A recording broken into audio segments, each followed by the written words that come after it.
आज रथसप्तमी. सगळ्यांना तिळगुळ घ्या, गोड बोला. आपल्याला सूर्याची उपासना करायची असते. सकाळी आपण म्हटलेलं आहे स्तोत्र, त्यामुळं सूर्याला प्रार्थना करूया. ओम भूर्भुवस्वः तत्सवितुर्वरेण्यं भर्गो देवस्य धीमहि धियो यो नः प्रचोदयात्. ओम भूर्भुवस्वः तत्सवितुर्वरेण्यं भर्गो देवस्य धीमहि धियो यो नः प्रचोदयात्. अलंकापुरी पुण्यभूमी पवित्र, तिथे नांदतो ज्ञानराजा सुपात्र. तया आठविता महापुण्यराशी, नमस्कार साष्टांग श्री ज्ञानेश्वरासी. आत्मानात्मविवेक चिंतन परा, याध्यात्मविद्याप्रदं शृंगारादिरसेषु मग्नरसिकान् वाग्वैभवंकारकं. दृष्टिर्यस्य यथा तथैव सुखदं भावार्थकन्निर्मितं. वन्दे तं करुणाकरं प्रभुवरं श्रीसंत ज्ञानेश्वरं. श्रीसंत ज्ञानेश्वरं. ज्ञानेश्वर महाराज की जय. पंढरीनाथ भगवान की जय. जय श्री कृष्ण. जय तू ज्ञानेश्वर. सर्व श्रोत्यांना आणि ज्ञानेश्वरी भक्तांना सादर वंदन. नवीन कुणी आले असतील तर त्यांचं मनापासून स्वागत. आपण तामस ज्ञानाच्या, तामस दानाच्या ओव्या कालपासून पाहत होतो. 307 पर्यंत आपली ओवी झालेली होती. आता 308व्या ओवीपासून आज सुरुवात करणार आहोत. 307वी ओवी परत एकदा पाहूयात. त्याच्यामध्ये असं पाहिलं होतं की तमोगुणी मनुष्य जो आहे त्याच्या मनात अजिबात श्रद्धा नसते. गर्वानं, अभिमानानं ते सगळे भांबावलेले असतात. आणि एखादा कर्जदार माणसानं दारी आलेल्या सावकाराला थोडंसं काहीतरी हातावर टिकवावं आणि परत जावं, अशी या तमोगुणी माणसाची म्हणजे दान देण्याची जी दानत असते. तो काहीतरी टेकून त्याला झिडकारत असतो. 7वी ओवी होती. हे बहु असो बा या परी, मोल वेचणे जे अवधारी. तया नाव चराचरी तामस दान. या सगळ्याला तामस दान असं म्हणलंय की फार काय सांगू. अशा प्रकारे पैसे खर्च करणं याला या विश्वात तामस दान असं म्हणतात.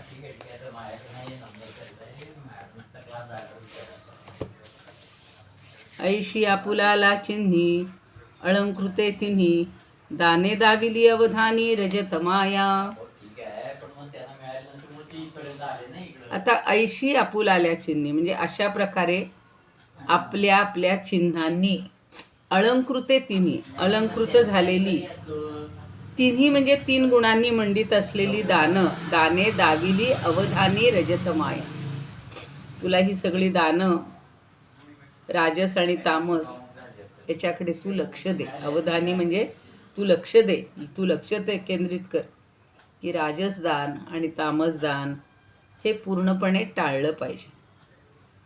ती सांगितली कशी आहे ती, पण आपण त्यातलं कुठलं दान करायचं तर कालही आपण पाहिलं होतं.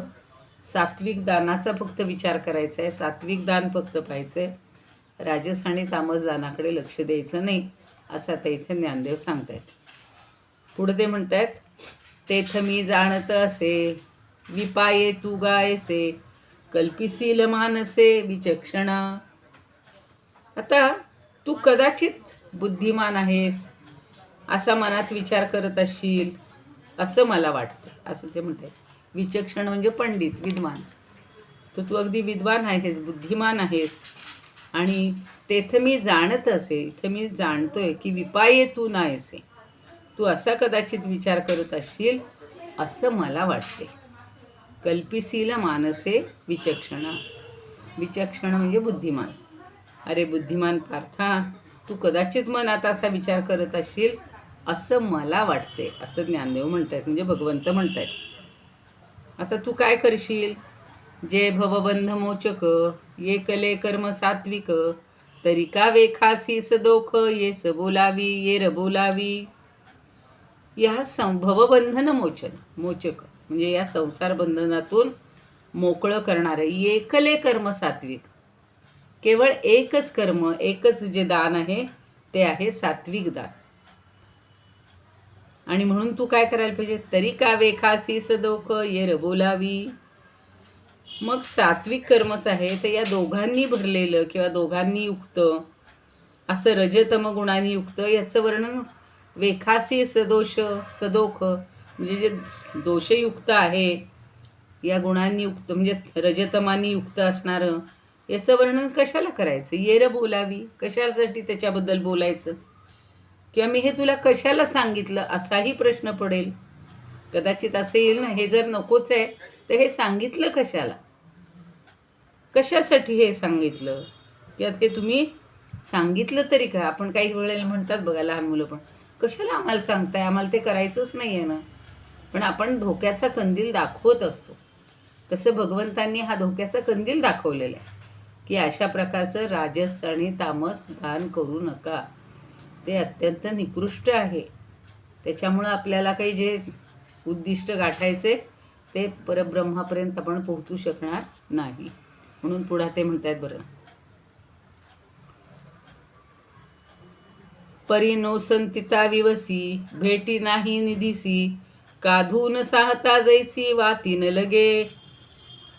आता तो म्हणतो की जसं पिशाच्याला दूर केल्याशिवाय जमिनीत पुरलेलं जे धन असतं, भेटी नाही निधीसी, नोसंतिता विवसी म्हणजे जे भूत पिशाचे आहे त्याला दूर केल्याशिवाय, हाकलून दिल्याशिवाय पुरून ठेवलेले जे धन आहे, भेटी नाही निधीसी, द्रव्यसाठापूर्वी जमिनीत पुरून ठेवायचे बघा. का धून साहता जैसी वातीन लागे. जसं म्हणजे धूर सहन केल्याशिवाय ज्योत पेटत नाही. वातीन लागे, न लगे, ज्योत पेटतच नाही ना. तसं आज सुद्धा बघा, आता सगळ्यांनी रथसप्तमी म्हणून त्या गोवऱ्यांचा हे अग्नी करून त्याच्यावर बोळक्यात दूध घालून ते उतू घालतात सूर्योदयाच्या वेळेला. तर ते एकदम पेट घेतं का? नाही. किंवा यज्ञामध्ये सुद्धा आधी धूर होतोच आणि मग त्याला वारा घालून किंवा तो अग्नी आधी मागं सांगितलं होतं मंथन करून अग्नी प्रज्वलित करावा लागतो आणि मग तो यज्ञकुंड आपण प्रज्वलित करतो. तसं आधी धूर घेतल्याशिवाय किंवा धुराचा थोडासा त्रास सहन केल्याशिवाय ज्योत तर पेटत नाही ना. तसं हे थोडं धोके दाखवल्याशिवाय सत्वगुणाचा किंवा सात्विक दानाचा आपल्याला विषय कळणारच नाही की सात्विक दान कसं आहे हे कळणारच नाही. कारण ह्या दोन गोष्टी कशा आहेत ते 12व्या ओवीमध्ये सांगतात. तैसे शुद्ध सत्वाड आहे रजतमाचे कवाड, ते भेदणे याते कीड का म्हणावे गा.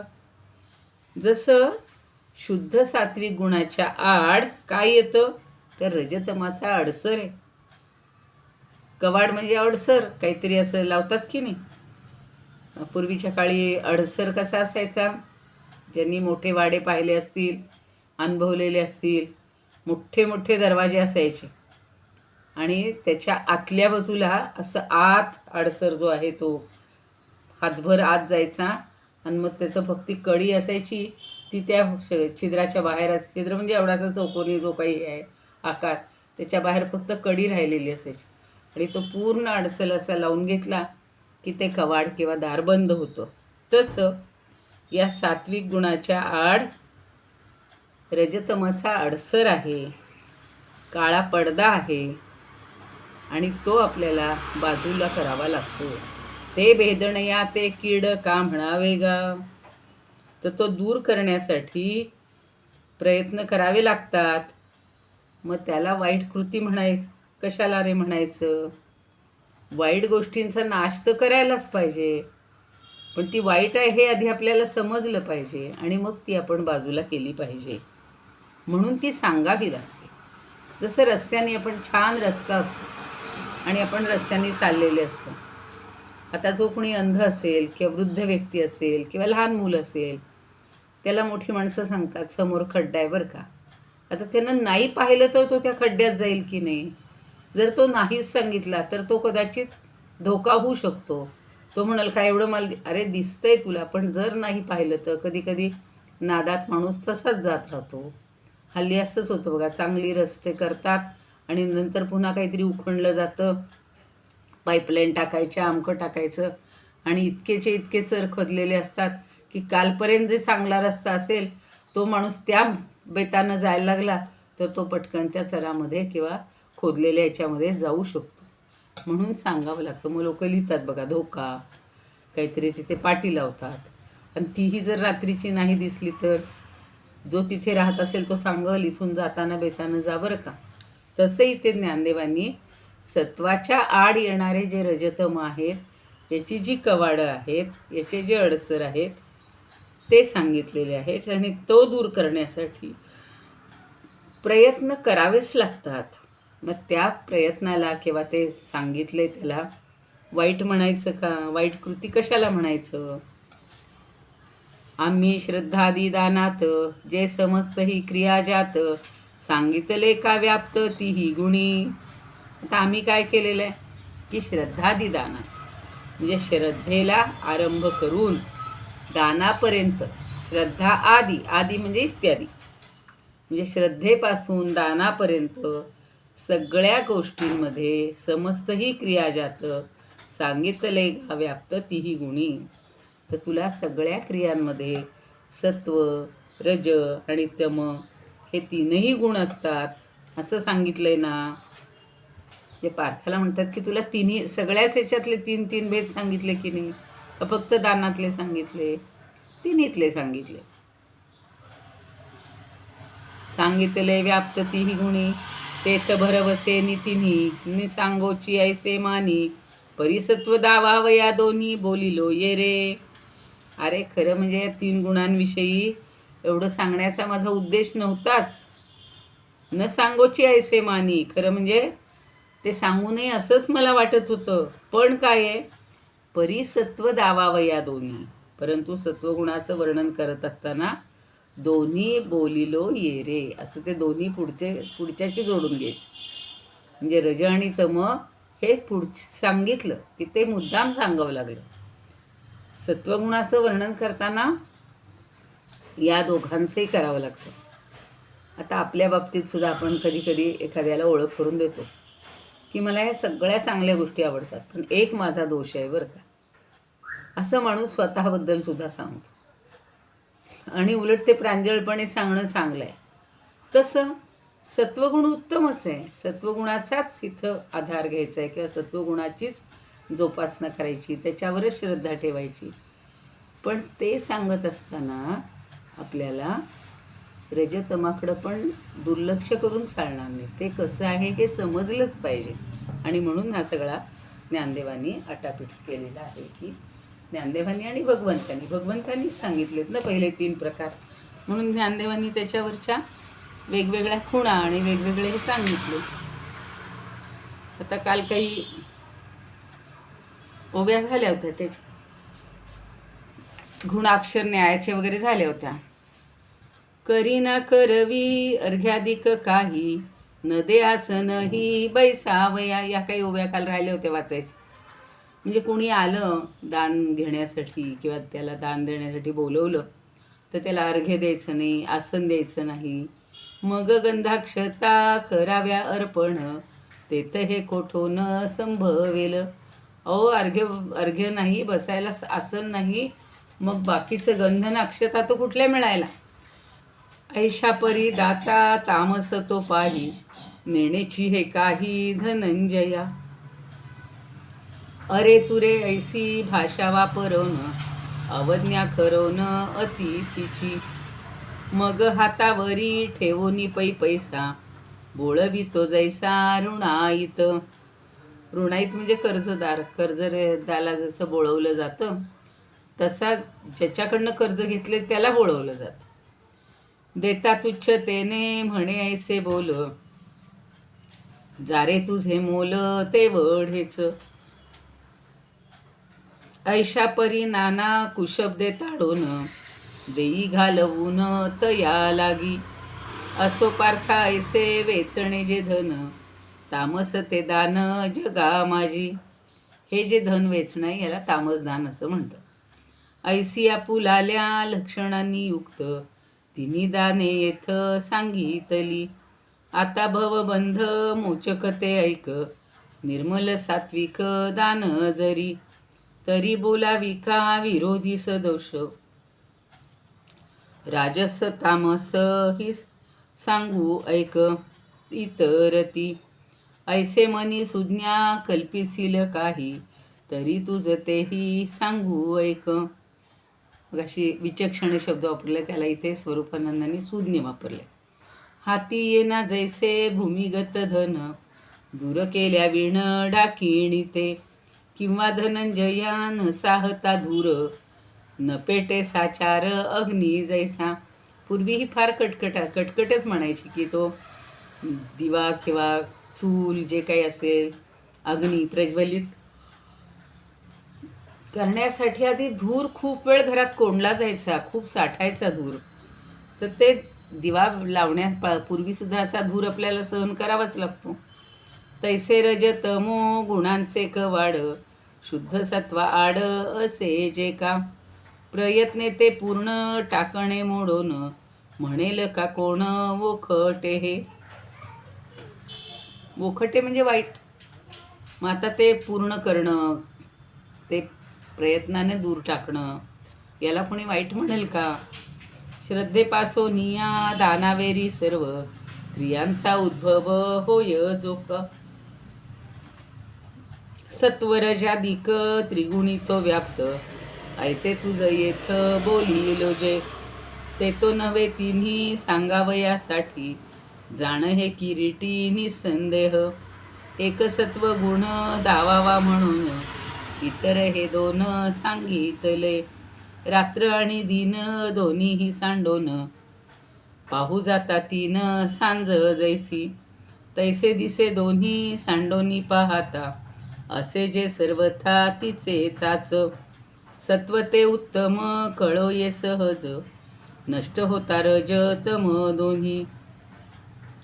असो सत्व एक कळावयासाठी, बोलिल किरीटी रजतम. तरी दोन्ही हिते सांडोनी सहज, सत्वे साधिकाज आपुले तू.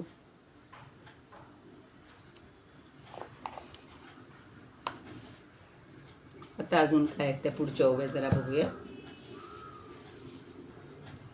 म्हणजे हे दोन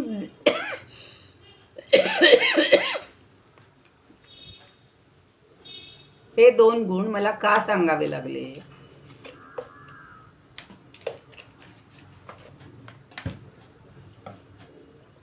तर हे रजतम हे अडसर आहेत, आणि तो अडसर दूर केल्याशिवाय आपल्याला सत्वाचा दरवाजा उघडणार नाही आहे.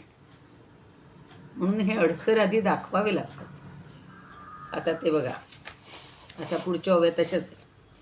जे दोही माझी तिजे असे, ते दोन्ही सांडिताची दिसे. अहोरात्र त्यागे जैसे संध्या रूप. आता दोन्ही माझी म्हणजे दिवस आणि रात्री या दोघांच्या मध्ये काय असतं, तर संध्येचं रूप येत असतं.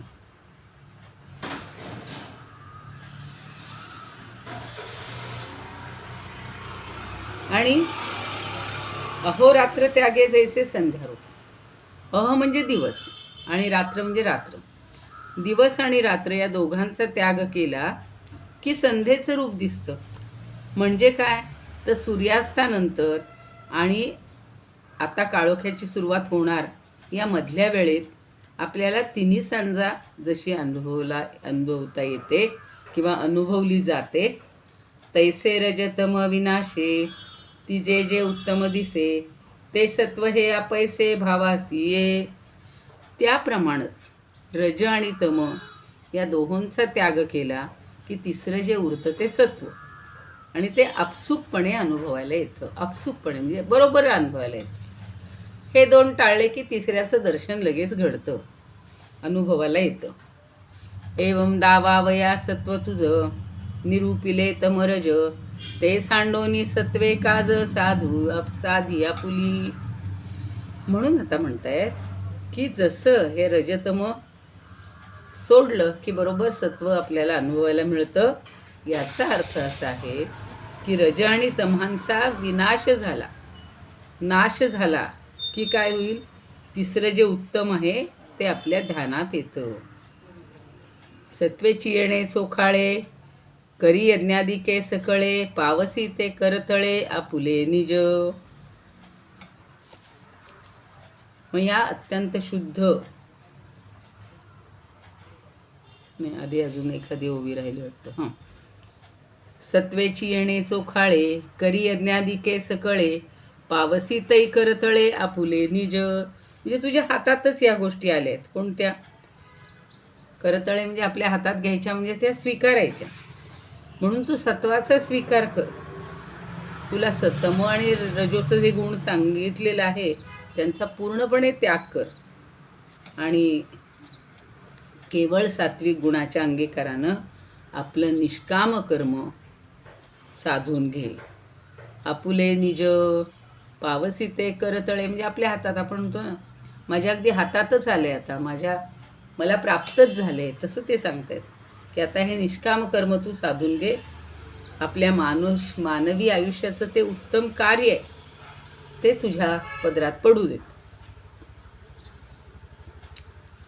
सूर्ये दाविले सांते काय एक न दिसे तेथे तेवी सत्वे केले फळाते काय नेदी. आता पुन्हा सूर्याचा दृष्टांत देतात. काय होतं की सूर्यानं प्रकाशित केलेल्या ह्या विश्वात काय दिसत नाही. सूर्याचा जर उजेडच पोहोचत नसेल तर फक्त एखाद्या गुहेत वगैरे अंधार असेल, पण सूर्याचा प्रकाश जिथं जिथं पसरलेला आहे तिथल्या सगळ्या गोष्टी आपल्याला दिसतात. तेवी म्हणजे त्याचप्रमाणे सत्वे केले फळाते काय नेदी. तसं सात्विक गुणामुळं किंवा सात्विक गुणानं युक्त कुठलंही कर्म केलं असता अलभ्य असं काय आहे? कोणती गोष्ट प्राप्त होणार नाही? सगळ्या गोष्टी प्राप्त होतील. काय नेदी, काय मिळणार नाही? सगळ्या गोष्टी प्राप्त होतील. म्हणून सात्विक गुणाचा आधार घेऊन कर्म करायचे, सात्विक कर्म करायचं कुठलंही. हे कीर आवडता विखी रीती सत्वी आधी आथी निकी परिमोक्षेसी एकी मिसळणे जे. आणि म्हणून तुला आता सांगतो की आवडतं विखो, आपल्याला जे आवडतं, ज्याच्यात इष्टफळ आपल्याला अभिप्रेत आहे ते प्राप्त करण्यासाठी रीती सत्वी आथी निकी. रीत म्हणजे पद्धत. सत्वगुणाची जी पद्धत आहे किंवा सत्वगुण ही एकच उत्तम पद्धत आहे. आथी निकी, निकी म्हणजे चांगली, योग्य. उत्तम पद्धत सत्वगुणाचीच आहे. मिसळणे जे, सात्विक वृत्तीनं निष्काम कर्म करणं, हेच एवढं तू लक्षात ठेव. कारण काय की त्यामुळंच मोक्षप्राप्ती हे मात्र एक वेगळंच आहे. पुढं त्यांनी म्हणले हे कीर आवडता विखी रीती सत्वी आथी निकी परिमोक्षेसी एकी मिसळणे जे. म्हणजे मोक्षप्राप्ती करणं हे एक वेगळंच आहे. म्हणजे मोक्षानं जी परमात्म प्राप्ती होते ना, तीच तुला या सत्वाचा आधार घेऊन केलेल्या कर्मामुळं होणार आहे. म्हणजे आपल्याला मोक्ष एकदम नाही मिळणार, त्याच्यासाठी कर्म करायची ती तिन्ही प्रकारची. पण त्यातलं फक्त सात्विक कर्म करायला पाहिजे. सत्वगुणाचा आधार घेऊन जी उत्तम पद्धत आहे, निष्काम कर्म करायचं आहे. आणि त्यामुळं तुला मोक्षप्राप्ती हे एक वेगळंच, म्हणजे मोक्षप्राप्तीमुळं परमात्मप्राप्ती पण होतेच. मोक्ष म्हणजे काही वेगळा नाही. परमात्मा मिळाला म्हणजेच मोक्ष मिळाला, मोक्ष मिळाला म्हणजेच परमात्मप्राप्ती झाली. ते एकानची आहे तयाचा सावावो जैला आहे तई मोक्षाचाही होवे गावी सरते. पण तरीसुद्धा काय आहे की परमेश्वराचं जे गूढ आहे, परमेश्वरी गूढ आहे, तो एक निराळाच प्रकार आहे. आनची आहे. आनची म्हणजे वेगळा आहे.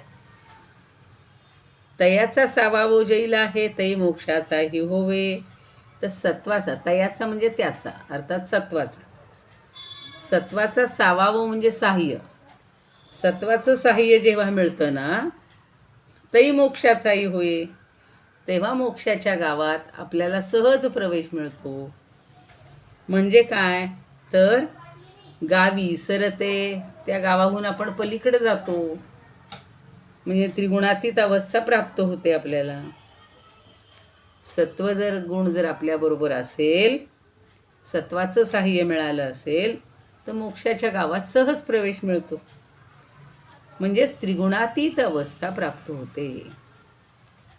तत्तयाचा सावावो जैला, हे सावाव म्हणजे साह्य. तई मोक्षाचाही होय गावी सरते, त्या सरते म्हणजे पोचतो आपण. मोक्षाच्या गावी सरते, किती छान कल्पना केली. मोक्षाच्या गावात आपल्याला सहज प्रवेश मिळणार आहे. आता पुन्हा सोन्याचं उदाहरण तर ह्यांना फार आवडतं ज्ञानदेवांना. पै भांगार जई पंधरे, तरी राजावळीची अक्षरे, लाहे तैची सरे जिया परी.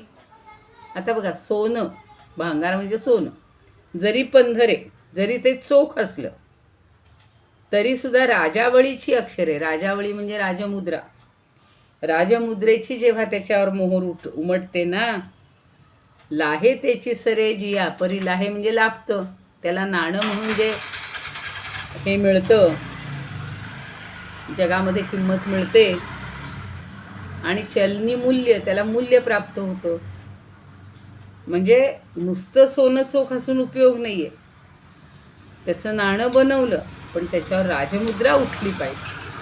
म्हणून ते नाही का शिवाजीचं पण म्हणलेलं आहे ना, राजमुद्रा भवतेशा. म्हणजे त्याची जी मुद्रा आहे ती मुद्रा उठल्यावरच त्या नाण्याला किंवा त्या मोहरला किंमत असते. तसं हे व्यवहारात नाणं म्हणून चालतं आणि चलनी मूल्य त्याला प्राप्त होतं. किती गोष्टी सांगतायत. तसं बाकीच्या गोष्टी टाकून दिल्या की आपल्याला सत्वगुणाची साथ मिळाली की आपण मोक्षाच्या गावी जायला सोपं होऊन जातं किंवा सहज येऊ शकतो.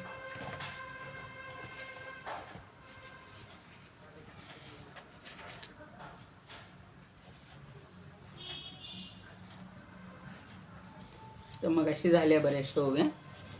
याची शुद्ध सत्व गुणे धनंजया, करी सर्व क्रिया यज्ञाधिक. मग तेणे योगे तुझ आपोआप, दिसेल स्वरूप स्पष्टपणे. दाखविता सूर्ये चराचरी येथ, कोणता पदार्थ न दिसेल. तैसे फल द्रुप काय नो हे बारे, सत्वगुणाधारे वर तू जाता. सत्वगुणा लागी जरी ऐसी शक्ती, तरी जीवा मुक्ती लाभे जेणे. ते तो वेगळेच वर्म असे साचे, सहाय्यत याचे मिळे जेव्हा. तेव्हाची पांडवा मोक्षाची या गावा, पोचवती जीवा सात्विकती. राजमुद्रांकित शुद्ध सुवर्णाते, जैसे मोल येते आगळेच. अजून काही ओव्या आहेत.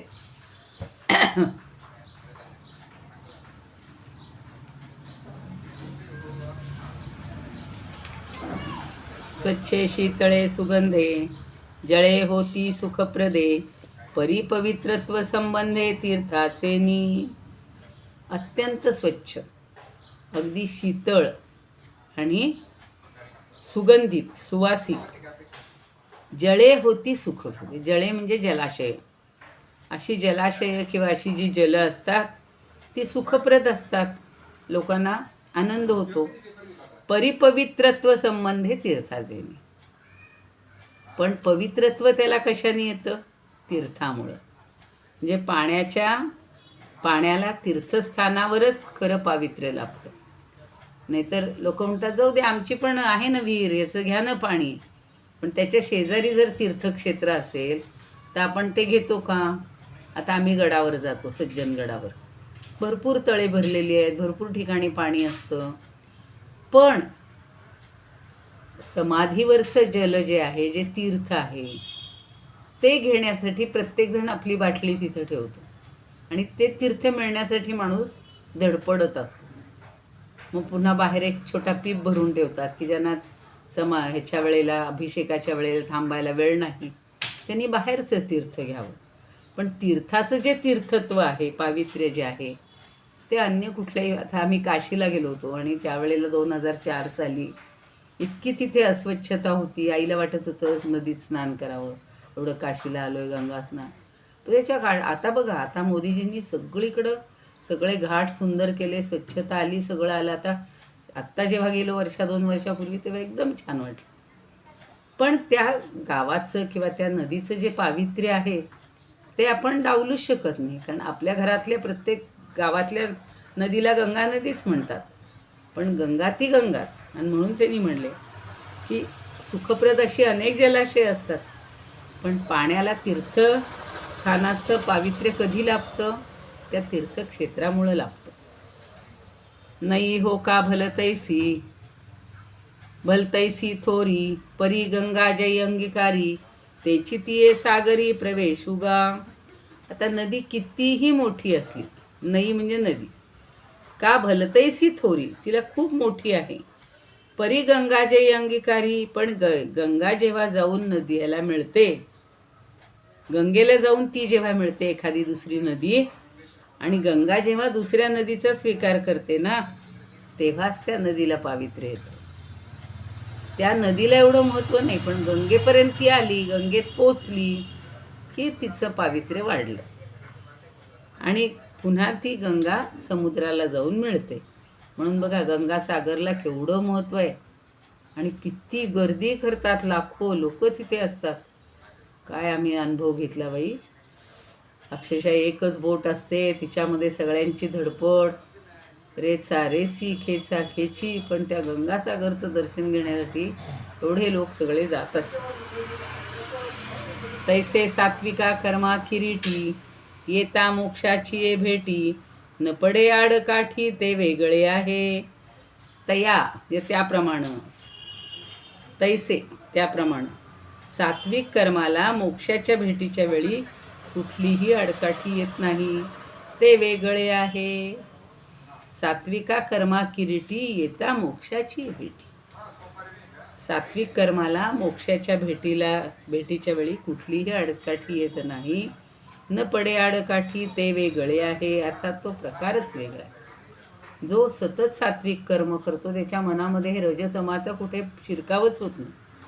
हा बोलू ऐकत खेवी, अर्जुना आधीन माये जीवी, म्हणे देवे कृपा करावी सांगावे ते. म्हणून भगवान श्रीकृष्ण म्हणतायत की अहो श्रोते हो, हे जे माझं भावगर्भ बोलणं आहे ते ऐकता क्षणीच अर्जुना आधी न मागे जीवी.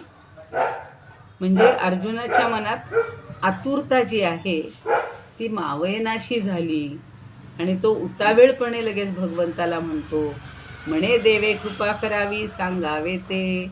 अहो देवा, मी काय सांगतोय ते कृपा करून मला सविस्तर सांगा. इतक्या गाईत सांगितलेलं मला काही कळणार नाही. तेथ कृपाळू चक्रवर्ती, म्हणे ऐकतयाची व्यक्ती, जेणे सात्विकते मुक्ती रत्न देखे. तेव्हा भगवंत जे आहेत कृपावंतांचे चक्रवर्ती सम्राट श्रीकृष्ण अर्जुनाला म्हणतात की ज्या सात्विक कर्मामुळं सात्विकते मुक्ती रत्न देखे, ते मुक्तिरूपी रत्न डोळे भरून पाहता येतं, प्रत्यक्ष अनुभवता येतं. आता सात्विक कर्माचं प्रगट रूप तू आता प्रत्यक्षच पहा. आणि पुढच्या ह्याच्यामध्ये सात्विक कर्माचं श्लोकामध्ये छान वर्णन केलेलं आहे. आपण जो ओंकार म्हणतो त्याच्याबद्दलचं महत्त्व सांगितलेलं आहे. इथंच थांबावं लागेल किंवा एखाद्या तेवढ्या 2-3 ओव्या घेऊया. ऐसी ती सात्विक सर्व कर्मे जेव्हा, मोक्षाची आगावा धाव घेती, तेव्हा जेणे योगे नयेमध्ये विघ्न, वर्मते गहन वेगळेच. देवाचे हे बोल ऐकूनी तो पार्थ, मनी उत्कंठित होनिया, म्हणे तेची आधी देवा माय बापा, करोनिया कृपा सांगावे जी. कृपावंतांचा जो राजा चक्रवर्ती, ऐकोनी विनंती पार्थाचीही. म्हणे सात्विक ती कैसी मुक्तिप्रद, होती ते विशद सांगू ऐक. मधले एक दोन राहिल्या. असो नदी थोर गंगा अंगीकारी, तेव्हाची उद्धरी जीवांसी ती. तैसेची सात्विक सर्व कर्मे जेव्हा, मोक्षाची ज्या गावा धाव घेती. म्हणजे जसं दुसऱ्या नदीला गंगेमध्ये प्रवेश केल्यानंतर पावित्र्य प्राप्त होतं, तसंच सात्विक कर्म केल्यानंतर आपल्याला मोक्षाची या गावा जाता येतं. इदमुपकर्तुं भुवन मंडलम समुदितमिव भास्करम सादरं वंदे ज्ञानेश्वरम. त्रिभुवनमाता भगवद्गीता, लोकमंगला लोकविश्रुता, लोकहितं संततं ध्यायता, येन ज्ञानेश्वरी विरचिता. श्रुत्वा प्राकृतगिरं सादरं वन्दे ज्ञानेश्वरं, सादरं वन्दे ज्ञानेश्वरम्. आरती ज्ञानराजा महाकैवल्य तेजा, सेविती साधू संत मनुवेधला माझा. आरती ज्ञानराजा. लोपले ज्ञान जगी हित नेणती कोणी, अवतार पांडुरंग नाव ठेविले ज्ञानी. आरती ज्ञानराजा. कनकाचे ताट करी उभ्या गोपिका नारी, नारद तुंबरू हो सामगायन करी. आरती ज्ञानराजा.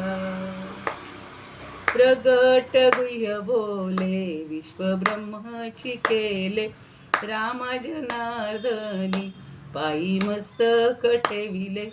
आरती ज्ञानराजा. महाकैवल्य तेजा, सेविती साधू संत मनुवेधला माझा. आरती ज्ञानराजा. ज्ञानेश्वर महाराज की जय. पंढरीनाथ भगवान की जय. थोडी शेवटच्या ओव्यांना घाई झाली, उद्या आपण पुन्हा पाहूया.